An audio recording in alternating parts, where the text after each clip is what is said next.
One is officially in the books for the 2023 NASCAR Pinty Series season, and man, was it ever one heck of a great show. Very excited to bring with you for episode 45 of the Power Hour here on GeForce TV. I am your wingman, Cam K.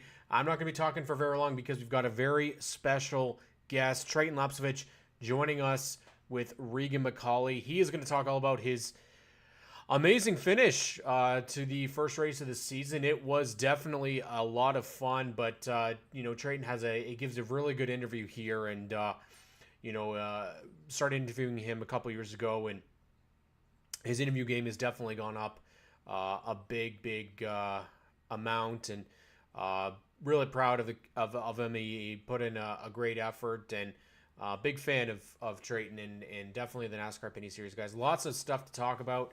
We'll break it all down with Regan McCauley, and it's going to be a great show tonight. Like I said, episode 45, man, and then we get to do one for another race this weekend at CTMP. So buckle in, strap in, guys. Let's bring on Treyton Lapevich, and let's talk about it. All right. Well, we're here on the show. Excited to talk about the race breakdown, the NTN Ultimate Bearing Experience 250. Regan McCauley is here joining us, and amazing finish with Treyton Lapevich. And I can't wait to talk about it with you, Regan, but there's probably somebody who'd be better to tell us all about his experience going into turn 4. Oh my goodness. Yeah. And you know what? There's a reason why I told you to start right at 5:00 sharp, because I may have surprised Regan with Treyton Lapevich.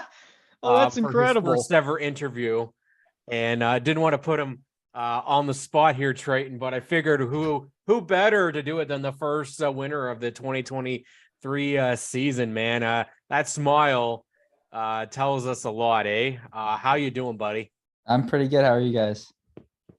Well, I don't know, Regan, how you feeling, buddy? We got you. Well, this definitely is a surprise, and I originally thought I was going to end up missing the race, but no, over here in Atlanta, Canada, representing the Stickers and Scuffs podcast, got rained out on Saturday night, so I got back to the hotel room, was able to get the race in, although TSN had a lot of errors for some reason, so I only got like early in the race. Every now and then it would pop up, but then would just go right back to an error message. And then ironically, in the final 20 laps, it worked. So it was as if it was saving the best for the end. So I think so. Treyton, we've seen this before from you at Sunset Speedway, and we've seen it actually before at Delaware Speedway. We've seen it a lot, actually, from you. And whatever it was, man, you had that car, and that 22 Racing team had it hooked up. Is it the Jeff Lapevich magic?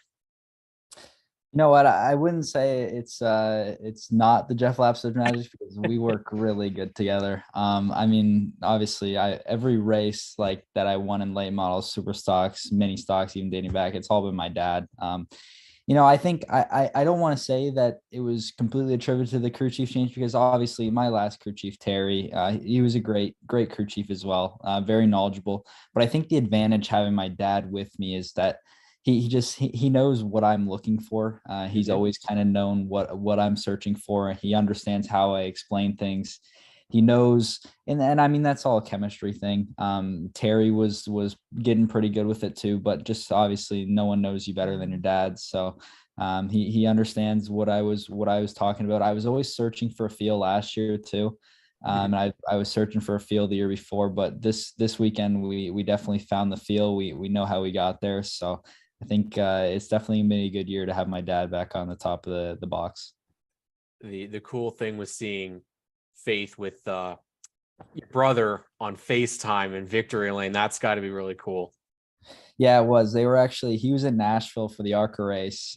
So he was on FaceTime I think he said just as the race was rolling off or getting started. So definitely pretty cool that he was able to be there virtually for that. Yeah, it was man, I'm glad I have a voice back, because I told you as you were climbing in the car I didn't have one. Man, you've got a habit of winning in really fantastic finishes. I mean, here last year, Oshweekend, and now this one, Isaiah. Can maybe we just Make it nice and simple for the next one, eh? Yeah, we were actually talking about that after the race. We realized, well, my dad was actually the one who thought of it right away, but like every race that we've had that I've won have always been on the last lap. So it would be nice if one could just, be a nice calm race, 25 lap run to the end. But no, I'm kind of, I don't think it's a bad thing. I think now I'm getting put in these situations so often, these high pressure situations, and I think I've been responding pretty good to them. And I think that's definitely something that I needed to learn heading into the Pinty series, and just kind of unleash that inner aggressiveness that I maybe hadn't had in APC or years prior. So I think it's definitely helped. It's kind of progressed myself as a driver too. So that's always a good thing. Regan, you got anything to say? Well, it's got to be the finish. It's got to be right off the bat. But I mean, yeah, Treyton, you dominated the whole day. Like there was practice and qualifying where you top both of those, and then there's the race where you're just leading the whole way. And then all of a sudden, of course, there's that late restart where all of a sudden it seems like it's all going to get screwed over for you. And Alex Gannett in the number 3 car comes through. And again, talking from a former Jason Hathaway fan, it was excellent to see the number 3 car back up front in a consistent manner. But then, no, you were not going to let that get away. And you did the good old bump and run, almost kind of like what happened last year as well. So just a good old instant classic finish. So I would just ask, Slade, take me through your thoughts on like how the day really went. And then, again, dominate the race and then almost taken away from you. But you weren't going to let that happen. Yeah, I mean, we were pretty good in practice right off the bat. I know we went out and we were 6th right off the bat in practice, and my dad was like, he said later in the day, he's like, I wasn't expecting you to like be great right at the start of practice, but I didn't think you'd be 6th. So, but no, we were 6th right off the bat, and then we made a really good adjustment on the old tires that we were running, because we started on really old tires that we tested on. We made a really good adjustment on them, and I just knew it right away that was what I was looking for. So we put on some newer tires there, which I think a lot of people started on. So we were 6th right away, but I think we were kind of we were definitely on worse tires than a majority of the field. So we put on newer tires, and right away we hopped right up to the top. So and then, I mean, from there, I told my dad and the rest of the crew just to not touch the car at all. I said, leave it. It was good. I've done so many laps at Sunset. I've done so many races there that I understand how the track changes throughout the night, and I understand how the cars change too. So I knew that was what I wanted to go into the race with. In qualifying, I actually didn't think my laps were that great. I got out of the car, and right away I said, before anyone told me that I had the pole, because no one was really celebrating when I pulled into the pits. So I didn't even know. The scoreboard wasn't working. I said right away, I don't think that was a good lap, because I underdrove it. I hit the curb a little early, got a little tight, then kind of got sideways because I was tight off. But they happen to be pretty good laps. I think if I probably would have driven a little better in my qualifying, I would have been able to get Caden's record, but it's going to stand for another year at least. But no, and then in the race, the car was just so good. When I was out there out front, when we had the first green flag run, I was really feeling out the car, and I knew we had a good piece. And honestly, that whole run, I was really just saving, because I knew there was always a potential for us to get a caution later in that segment, and we did. And from there on, it was pretty much just short green flag runs. But no, and then at the end of the race on the green white checkered, or the last restart, it was a very similar thought process to Oswego. It was kind of like, I'm not losing this race. That was kind of the thought process. For a second, it definitely felt like I was. I think, one last lap and I might not have got it. Or, Alex also, he kind of left the door open for the last 2 corners. And that just, it gave me an opportunity. Whereas, I think maybe if you would have been on the bottom, it might not have happened too. So I think everything just kind of played in our favor, went my way. And, I think we were definitely meant to win that race.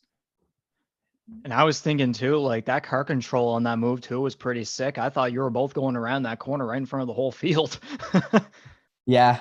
Like I said, my car was just so good all day that it was like, I could honestly do anything I wanted with it, kind of put it anywhere. And there was nothing that I could really overstep, but it was definitely, I think I said after the race that it must've felt like I entered turn 3 there way faster than I've ever entered at Sunset. And just, I got on the brakes hard, and yeah, I honestly don't know how we both didn't loop it, because these cars, I mean, at sunset, these heavy cars and not much grip, it's easy to spin them out. And I actually, my brother pointed that out too. My little brother, he said he thought it was going to be a flashback from 2021 sunset with me and Lassard, when I made a similar move, and I was actually going a lot slower on entry then because we had a long green flag run, but I ended up looping it after contact there too. So no, it stuck. I mean, great car all day. That's just a huge props to the whole 22 racing team, really. Yeah, you can definitely tell 22 Racing is firing on all cylinders. All three of you guys were flying at the beginning of practice. We were able to get there. Steckley had some problems. Tag, unfortunately, had some problems as well. Aggressiveness certainly became the name of the game. The final restart with Cameron, how jacked up did he have you going into one? Because it looked like he had caved your rear bumper in. A lot. I've never seen that much damage on a rear bumper off after a singular hit. Like, I got out of the car and I was blown away about how I didn't get spun around there in the first place out of anything really. No, I like NASCAR was warning me about my restarts going too early. But the truth of the matter was I was getting hit so hard from behind before we even hit the restart zone. It was like I had no choice but to go, unless we're just going to create a whole stack up. Mm-hmm. So yeah, he got me good on the final restart. I think he was pushing me all the way from middle of turn 3 to take the green all the way into turn 1. So I don't know. I wish stuff like that wouldn't happen. Obviously this one played out in my favor. I can't say they all have, and they probably all won't, but no, I mean, at the end of the day, Cameron finished 4th, but if maybe he doesn't make a move like that, maybe he finishes 2nd or even has a shot for the win in the coming laps. Because I mean, kind of the pattern of every restart was I would clear the 2nd place car off of turn 2 every single restart. So I think if Cameron waits coming out of turn 2 and takes a shot at me in 3, there's a much better opportunity for him to get to me. But I mean, it's just something that we'll see in the future, I guess. I mean, the dogs are absolutely going crazy for this. It is awesome to hear that. But I think someone's getting home. I love that that the emotion was so evident when you got out of that car. Like, oh my God, it actually happened this time. Because I mean, you've said that, like it last year, things kind of fell into place for you, but this one, there's so many races that you have had where you dominated and then something happened. And I mean, specifically, I think I'll go back to Delaware. What was it? Not last year, but the year before, 2021. And that was like, it was set. That was yours. And then a whole bunch of stuff happened. People spun, and then it just didn't happen. And this one was like domination, waiting for something to happen. I mean, as a fan, I felt like something was going to happen, and it didn't happen. You got out of that car. And something about the uniform this year, man.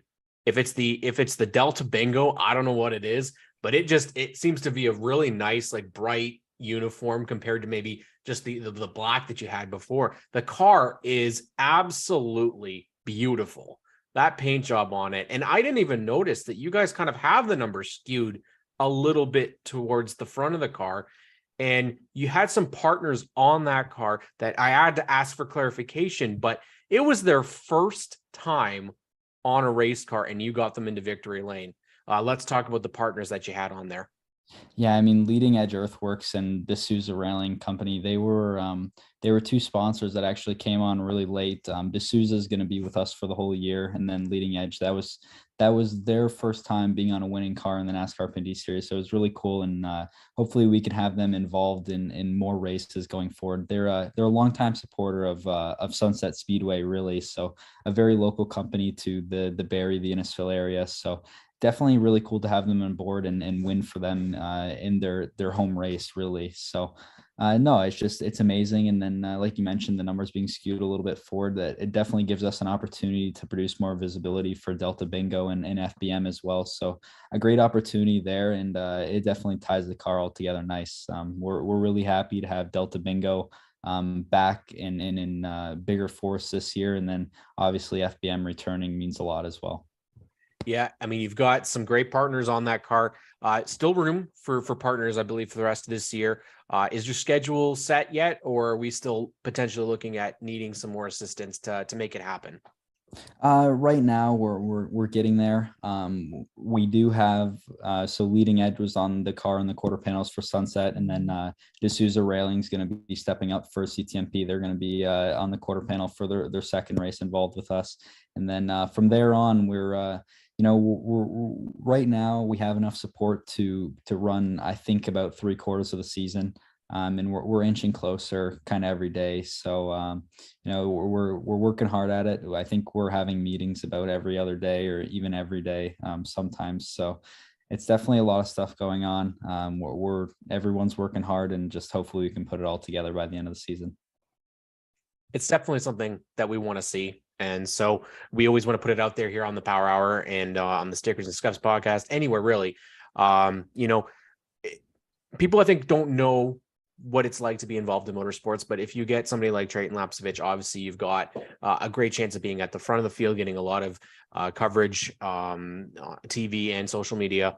And Treyton, it's what I really like seeing is seeing how you're getting into the marketing side of it yourself. You've taken on a YouTube channel, you've taken on doing social media posts on LinkedIn, you're putting stuff out there on the professional business setting. And, it is definitely a learning experience, I think. And the fact that there's a lot of people that won't do that side of it. But how much have you learned just in the last year about how much you have to sell yourself to partners? Absolutely. I mean, I've always been really heavily involved in any of the marketing or the sponsorship stuff that goes on. Especially, I've been lucky enough in the Pinty series to have the help of Mark Dilley and the whole RGC sports team that have kind of taken over that role for me. But no, I mean, in the APC series, every year we ran APC, every year we ran street stocks. That was a lot of myself doing a lot of the marketing there, and obviously getting down to the snowball derby for the Snowflake. We were able to put together a lot of great partners to do that. So I'm definitely learning a lot every day. It's really cool to be involved with it on the NASCAR side of things. So no, I think going to business school has definitely helped me become involved. I just finished first year marketing too, so a big help there. And no, really my goal for this year was we just wanted to expand the different channels of coverage that we can provide to our partners, because I think we're all starting to realize, and it's been pretty evident talking with really high up people from big companies, that the logo on the car really doesn't mean much to them anymore, as much as it used to anyways. There's obviously some value with it, but a lot of companies are seeing much more value on the social media side of things and in that manner. So that's really where we're trying to expand. And that's where the idea from the YouTube channel come in place. And then also trying to expand on prior social media platforms such as Instagram, Facebook, Twitter, stuff like that. Well, I definitely want to say that the business that you've been working on with Fastline Detailing, something else I really like to see. You've, for whatever reason, you got me hooked on to watching these detailing videos, and the satisfaction that you can see from seeing an old piece of crap turned into something brand new is absolutely great. So it's something you get to do on the side as well. And it's crazy, as somebody who's as young as you are doing all sorts of that stuff. Are you actually able to get into the bingo now and actually be able to gamble? That's the good question that you got to ask. And how many beers were you able to drink after with that first win of the season, at least? Just one. Just one. No, it's I'm busy. We like you said with Fastline Detailing, all that. So no, I definitely stay busy.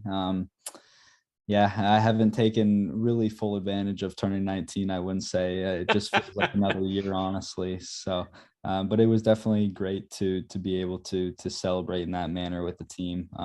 Obviously, the wins last year, everyone else would have the opportunity to celebrate it when I would have my Gatorades. So, definitely fun. Hey, nothing wrong with a Gatorade car, man. Absolutely. That's what we need. Yeah, absolutely.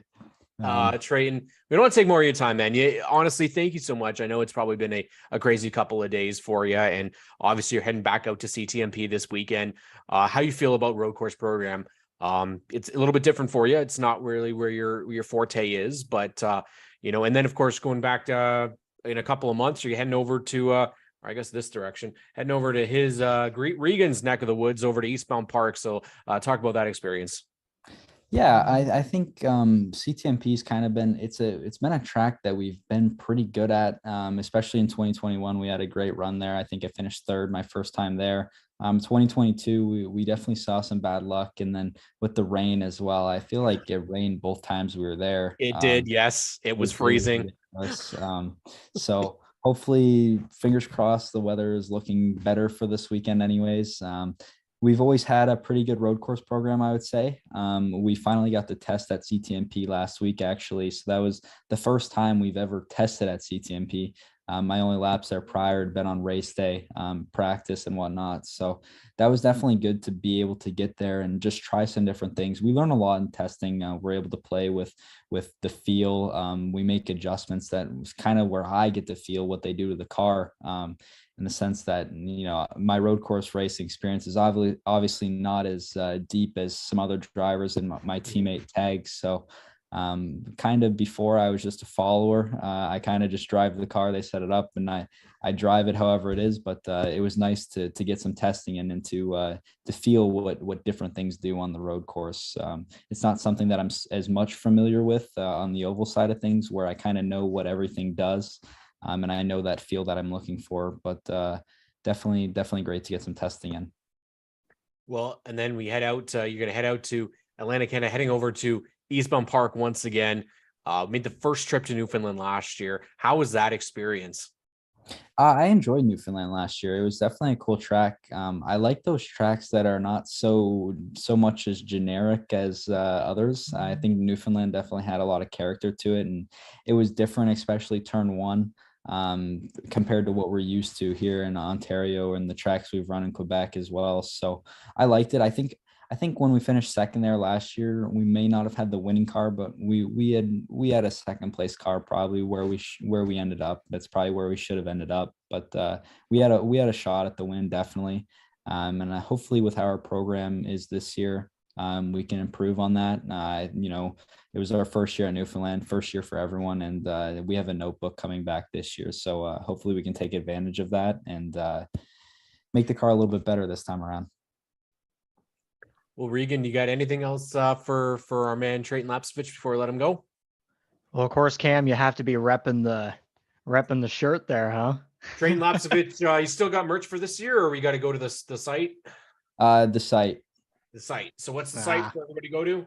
TreytonLapevichRacing.com. You can get this beautiful shirt. I think you got shirts, hats, koozies, everything.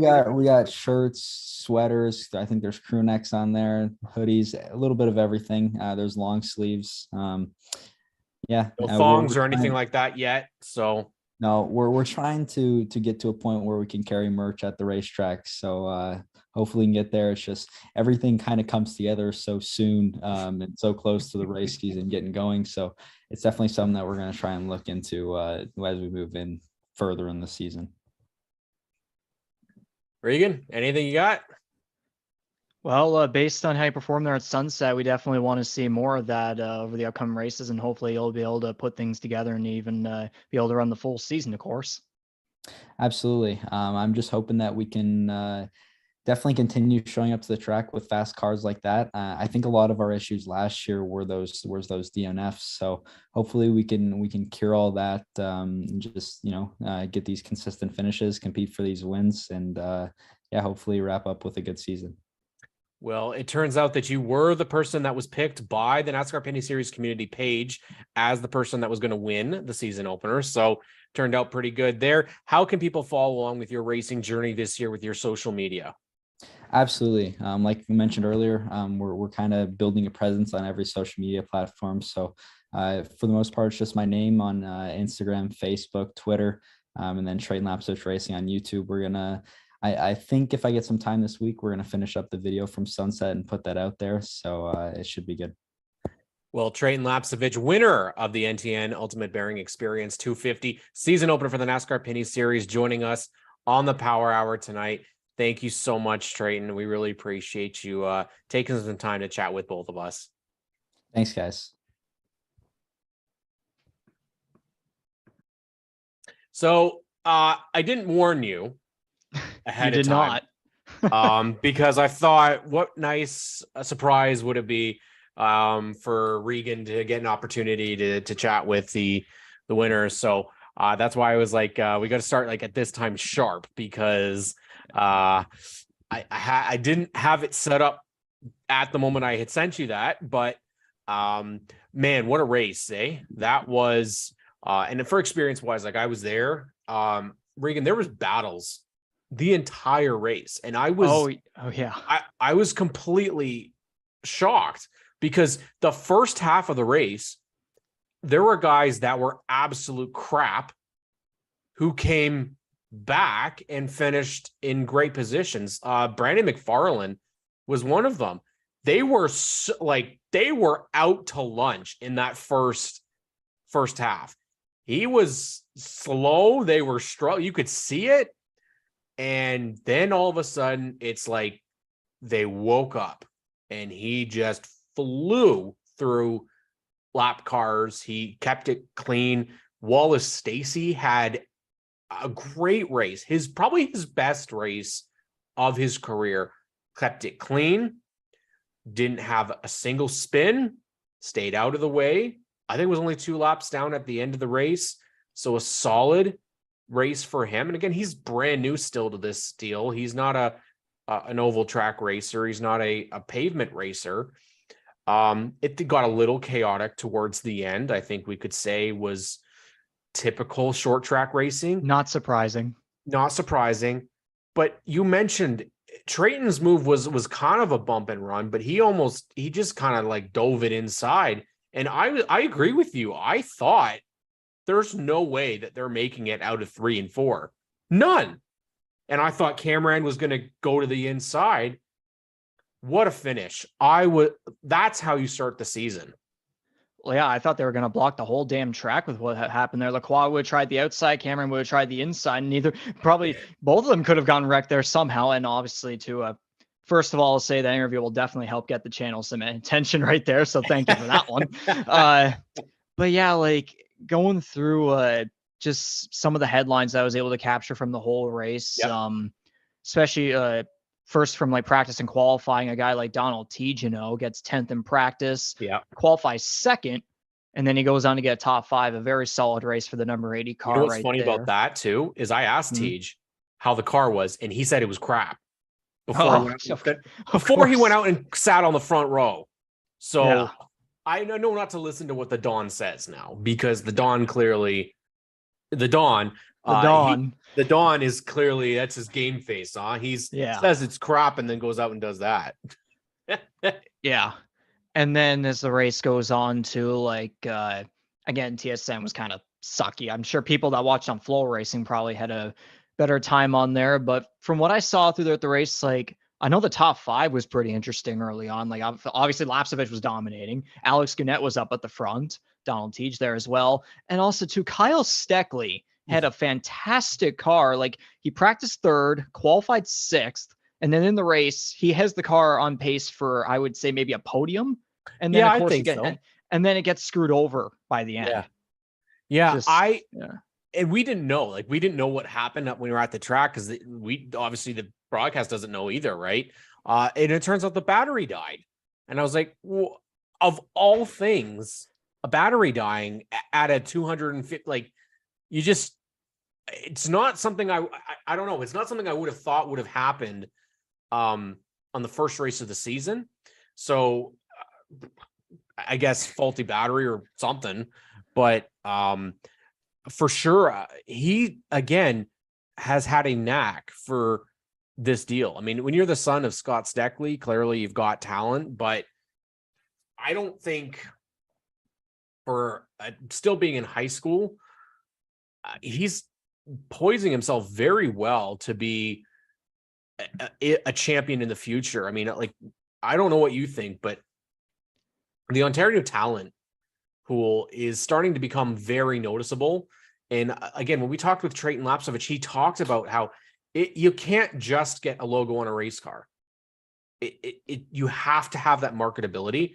And what I think Kyle's very good at, what Treyton's very good at, is they're very good talkers, very good speakers. You kind of need to do that. I really think DJ always mentions Castrol. any interview he's ever done. Always Castrol, Brian Cathcart, you know what he's going to say, because he always is sponsors, for, not even sponsors, partners, we'll call them partners first. And that's getting away from that terminology.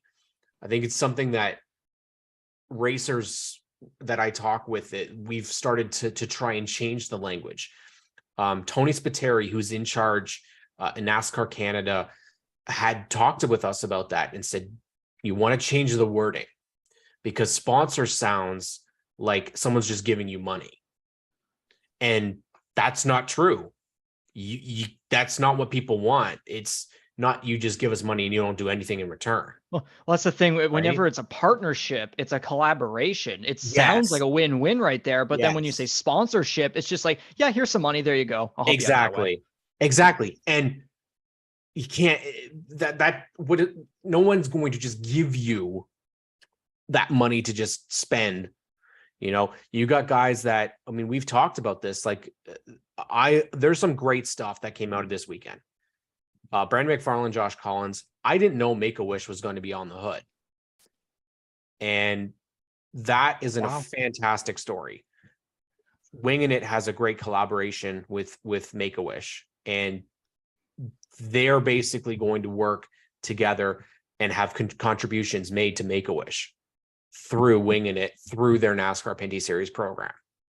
Oh yeah, that's definitely fantastic to hear, especially, you know, the Atlanta, Canada stuff and all that coming from here too. And like, and just, I guess the term I would use for him over Saturday was like, I feel like he was the driver of the back of the field. Like you have at the front, the star was Treyton Lapevich. Like if you had your 3 stars of the day, it's like 1 was Lapevich, 2 was Gannett, and then 3 would be that guy you wouldn't expect. And then no one was expecting. I wasn't expecting. You definitely weren't either. Nope. Brandon McFarland practiced 18th. He used a provisional in qualifying. And I believe, what was it? He went 2 laps down in the race. 1 or 2, And then he comes right back and he finishes as the final car in the lead lap, taking advantage of guys like Ranger, Tagliani, and Steckley, who all end up getting out. And Thomas Naveau too, which that was very unfortunate to see him. He had a tough day. He had a tough day. A bit of a rough start, But McFarland comes home 11th. He falls just short of a top 10, but 11th in that kind of a field is outstanding for that team that's just getting started. Obviously, Josh Collins did have a bit of a worse night, but he still got to finish. That's something. I mean, and for them, I mean, that 56 car, they had problems in practice. Like he was the slowest, I think, in qualifying. One of the biggest shocks to me was Malcolm Strong. Jim Bray Autosport doesn't know that he's going to be racing with the 98 car until this week, I believe. It was right down to the wire here. Was printing out hero cards or photos, at least it was, at Staples on, I think it was either Thursday or Friday night. And he had messaged me and asked, how many, you know, is this going to be enough? And I said, you might want to do a couple more, right? Wow. That car was in 11th up to as high as I think 10th in the race. Now, unfortunately, they made some contact and it damaged the wheel, and they did have some suspension damage. 13th place out of 21 cars when you don't know you're going to be racing. He hasn't been in a Pinty's car since 2021 at Delaware. By far, my favorite performance. Now, maybe it's just the stickers and scuffs sticker that was on the car, giving it extra horsepower. But honestly, Jim Bray Racing, that is a hell of a performance for them in that stacked of a field. Now, for you though, Regan, who had a race that they want to forget? Well, there are different drivers you can think in that category. I'm gonna say it. Okay. I'm gonna say it. I was gonna say, I don't know if we'll say the same name, but Ranger. Yes. I was going to say somebody's championship pick may have had an awful start to the season. Oh, now it's not you? Not you? No? I don't know. Graydon was saying a bunch of stuff. I don't know, man. Right. He was saying a bunch of stuff. But I remember, like for the parts that TSM was able to show that I got to witness, one of them, ironically, was when Ranger and Kennington were like playing bumper cars in the corners. Early too, right? It was crazy. So again, we can explain this, and I think 1,000 times. Ranger's not a fan of Sunset Speedway. he just, and this is what I love about it, is that there are people that we talk about all the time, and I'm sure they have it with drivers out in Atlantic Canada too, is there's just some tracks that they just can't get. And Rangers, I'd have to go back and look at the stats, but I don't think he's ever really done very well at Sunset anytime we've been here. And last year they really struggled, and this year was the same. Unfortunately, he got involved in a couple of squabbles with people. I'm sure it's better than what he dealt with at Delaware last year. That's always better than how he wrecked. But my disappointment really for the day was Tag. He was having such a good run. It was the NTN bearings, the tons of people from NTN there. And it really wasn't his own doing. He just kind of wrong place, wrong time.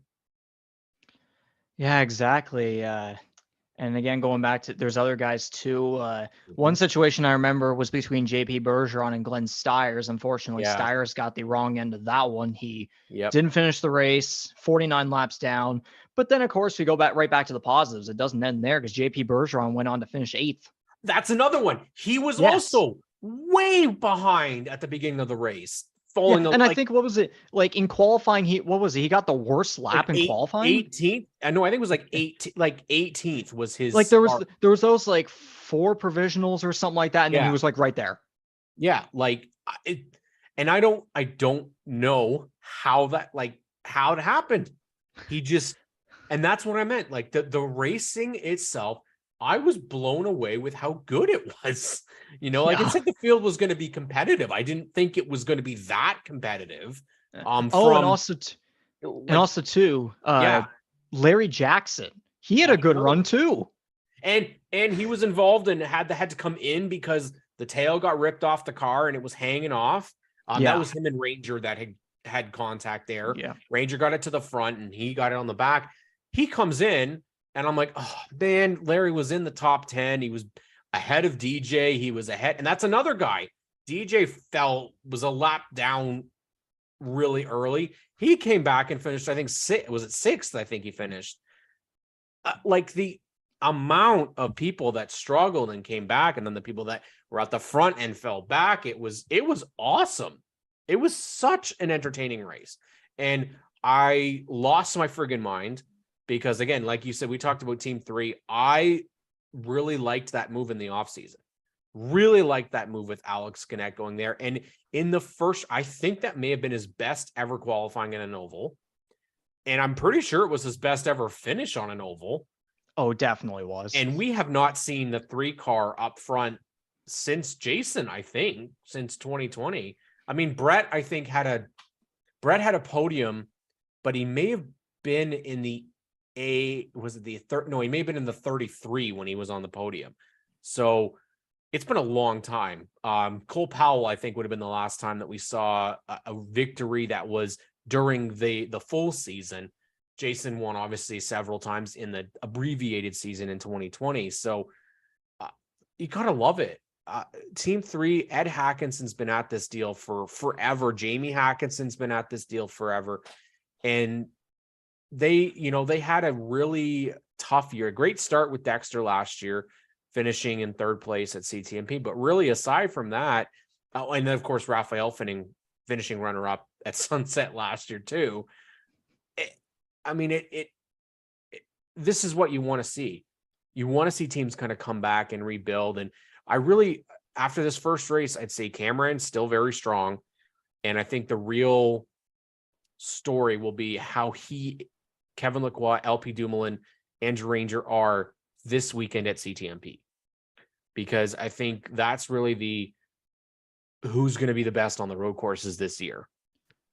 Yeah, especially with Sunset too being like that short oval where you're pretty much expecting anything can happen, any chaos can happen, like we saw with this year and last year with the finishes, of course. But now CTMP is going to be like a true test. And with the veterans, there will be a little bit more trust towards them, because especially with young guys like, there's Lapsevich, there's Watson, there's Steckley. Like, they have the potential. It's just they don't have too much experience in terms of like promise. They don't have Yeah. a whole lot of promise there. Like some of them have definitely done good. I know Thomas Naveau will probably be the one guy where we'll definitely get to see him prove himself, because again, his experience coming from road racing, it's like perfect right there. But then at the same time, he's young, so it's just like And he's it's really there, young. but it's And he's just really young too. I who didn't think he knows? was. I think he's 18, and I thought he was older than that. So Yeah. because he was in the road to Indy, which seemed for like he was in it forever. But he had a really rough start. Dave Jacobs Racing they had to fight all week, and unfortunately, the car just didn't seem to work out. They both struggled in qualifying. But again, I think the strong suit will be Nouveau, also on the street circuits, because that's what they do for the road to Indy as well. I think at the end of the day, though, what came out of this was storylines. A lot of Exactly. And I love it. I mean, Glenn Stires was 14th quickest in practice. So he's got the speed. He's got it better. So there's things that we were going to want to watch all season long. And I think right now, potentially we're looking at 25, 26, lowest maybe 24 at CTMP this week. So the field's going to get even more stacked. We've got some debuts. We have some returns. Obviously, Matthew Scannell, we always see around CTMP. The Klutz we see around CTMP. Hopefully, Gary Klutz in position to win this year. Simon Charbonneau making his series debut this weekend as well. So CTMP, as long as there's no tornado and hurricane like there was last year, should be a really good race. And then now we've got Chaudier, which is also looking pretty good. Car counts looking to be up right around where they were last year, which is around 21, 22. Last year was 23 cars. Don't know if we're going to get up to 23 this year, but just so many things to talk about, Regan. And I think we've definitely got to we got to continue this all season long. And I just want to thank you once again for hopping on and chatting with us and chatting with Treyton Lapevich. And I don't know if we'll be able to get a surprise every time, but we're definitely going to have some more fun this year on the Power Hour. So thank you, buddy. Just throw out your social medias one more time for everybody. Well, yeah, for sure. Definitely a good surprise to get right there. I mean, out of all races, the first one definitely had to get it done right there. But of course, shout out to those that will eventually be seeing a video of this on my channel. Of course, Rigs are on YouTube, Twitter, and then Regan McCauley on Facebook, of course. I'll be along, in the Pinty series community and the Stickers and Scuffs podcast. Of course, the partnership as per usual with them, continuing to represent them in Atlantic Canada as their correspondents. So yeah, can't wait to see what happens next at CTMP. I don't know if I'll be able to catch it because my local track begins their season this upcoming weekend. So we'll just have to wait and see. But yeah, I can't wait for what comes next as per usual. Regan McCauley here on the Power Hour. Thank you guys. We'll wrap up the show shortly, but thank you, buddy. Well, I mean, one of the things that I absolutely love is getting able to chat with people that are as big of fans of the Pinty. I'm just realizing my hair is all over the place. So that are big fans of the NASCAR Pinty Series as much as I am. So it's really nice to have Regan come on in and chat and Treyton Lapevich. I want to thank Jack Shanlin for that great photo of Treyton in Victory Lane, and then Danny McKenzie, who has some amazing shots from this past weekend at Sunset Speedway. I can't wait to see what more photos come out of that. The photographers, I mean, just the guys and gals that do the photography work and the videography, it just makes the series look so good. And, from Stephen Ellis to Ashley McCubbin, Jerry Abranwitz, obviously Jack Shanlin, Ryan Reed and Rain and Sin Media. There's just Tim Gerald, Dale Kalman. So many great photographers are out there that cover the series. Obviously, you can't go anywhere without Derek Smith. I got to say Al Harris on there too. He's got some great photos he took for us. And it's so nice to see. And one thing that we could really say about this past weekend was the amount of media coverage seemed to be massive. You had NASCAR Xfinity Series driver Ryan Vargas going, man, I want a Pinty Series ride, and it was great. The pit walk was available, Jim. It's not uploaded to the channel, but I did it live on the NASCAR Pinty Series community page, and then we did a whole bunch of interviews there. My hope is if I have time, which right now is very hard for me right now. 2 podcasts, 2 pages, full-time job. All that stuff is starting to kind of come together, and then it's OSS opener this week, which I am a part of, and so definitely that's something that's going to be hopefully uploaded. We try to get as many people as we could, and then we'll hopefully try and do the same when we go to CTMP on Sunday, is to try and get the grid at least in the paddock, and since we're going to have even more competitors. It's honestly, Jim, it's something trying to get as much coverage as we can out, and interviews, and we really beefed up our stuff thanks to Recap Recovery Drink. Dexter Stacy helped us out with some technology, and I can't thank him enough really for him helping us out, because that equipment really saved us. We had a terrible time last year trying to get equipment that was loud enough and would drown out the sound, and we had some significant issues with that last year, but we found lightweight technology, easier technology that we can upload immediately rather than having to wait and pull stuff off and try and fix the audio and stuff like that. So hopefully we'll be able to do that continuing. But if you haven't already, please give us a thumbs up. Subscribe to us. Subscribe to Riegser, Stickers and Stuffs podcast. We're trying to get to 400 subscribers. We cover the NASCAR Pinty Series all season long. Cover the Ontario racing scene. We're continuing our Sunset Speedway month.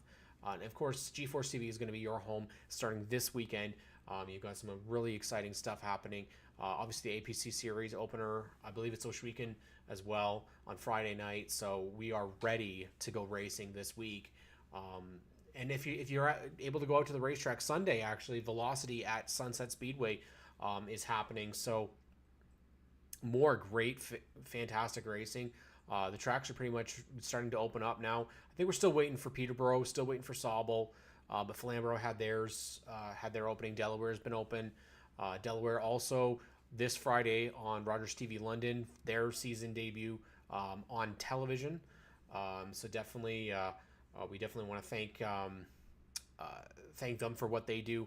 Ontario Sportsman Series will be featured on Rogers TV London, and of course the NASCAR Pinty Series live TSN Plus, Flow Racing at CTMP race. I'm not exactly sure the exact start time off the top of my head here, but normally it's around 1-2 o'clock. Might be 3 o'clock this year, so we're heading out to CTMP. No confirmation yet as to what's happening with Sam Fellows, but I have been led to believe that he does have an opportunity to ride. Whether it's going to be at this first CTMP race, I don't know. Hopeful that that's going to happen. My understanding is it's going to be with a better option for him. He's been able to run around and race with Jim Bray for the last couple of seasons. Malcolm Strawn is going to pile the 98 He's going to drive pilot. That's what I was trying to say. Pilot the number 98 this weekend at CTMP. We also, like I said, we have the debut of Simon Charbonneau. Simon's coming from the Nissan Sentra Cup, so that should be a very exciting entry. I hope is that we'll see a good run from him. Obviously, the real big question is who is going to take the win here at CTMP, because again, Sunset Speedway is kind of a crapshoot. Anybody can really win there, but this is where we tend to see the road course ringers get up there and really be the dominant cars. Marc-Antoine Cameron, obviously Andrew Ranger, LP Dumoulin, Alex Tagliani, Kevin Lacroix. Those are the guys that you're going to watch. Alex Gannett, I think, as well, as somebody who's turned himself into a really good road racer.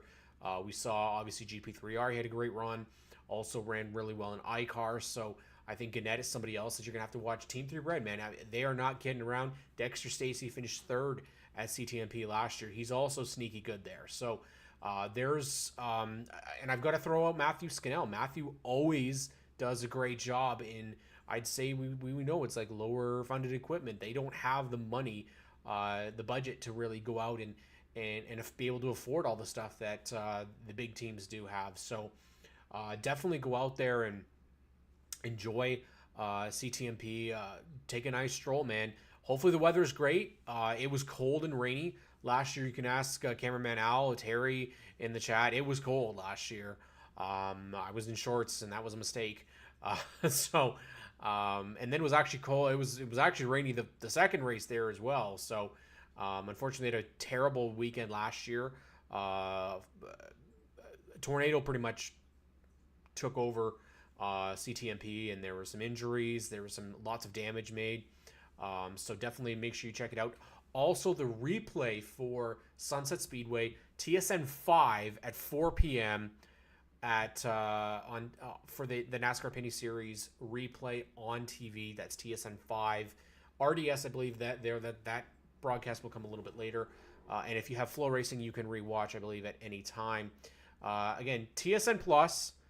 There may be some hiccups in the first week, so hopefully we'll not see any more hiccups. It tends to happen with new coverage. And the other thing you have to remember, and what we've seen recently when it comes to this, we saw it at Oshweekend as well, when there's a lot of people using their cells, using data, it does tend to mess with the signals. So the amount of people that were at Sunset Speedway, I think it does wear out the signals. I don't know if Flow Racing had that issue or if it was only TSN Plus. That's the one thing I can't really confirm. I know that TSN Plus subscribers did have issues with the coverage cutting in and out, and them losing coverage. So, I would really recommend, if you haven't even been to CTMP before, camp. There is so much to enjoy. FEL is going to be there. I believe Nissan Sentra is back this year. If not, it's the Production Challenge.